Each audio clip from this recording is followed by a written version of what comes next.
Эгерде дин мээнетин кылсаңыз, Аллах Таала сизди кабыр азабынан куткарат дедиңизби? Бейишке.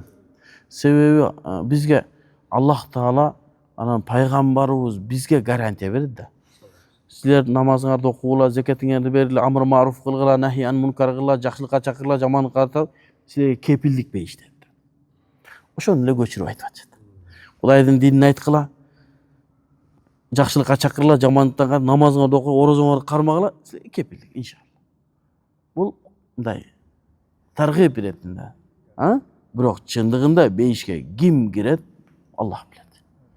Бирок биз Аллах Тааланын аяттарында ушундай кылгыла бейишке киресиңер деп ошону кылабыз, Аллах Тааладан үмүт кылабыз. Пайгамбарыбыз мындай кылгыла бейишке киресиңер деп ошону кылабыз. Бирок чындап ушул амалыбыз киргизеби? Жок. Пайгамбар саллаллаху алейхи вассалам айтты, амал бейишке киргизбейт, Аллах Тааланын рахматы бейишке киргизет. Сен дагы ошондойбу я Расулалла деди, ооба мен дагы. Менин дагы амалым бейишке киргизбейт, Аллах Тааланын рахматы мени бейишке киргизет. Biz amal kılabız, Allah Teala bizge mehrimini çeşet, ошонун негизинде бейишке киребиз. Аллах разы болсун.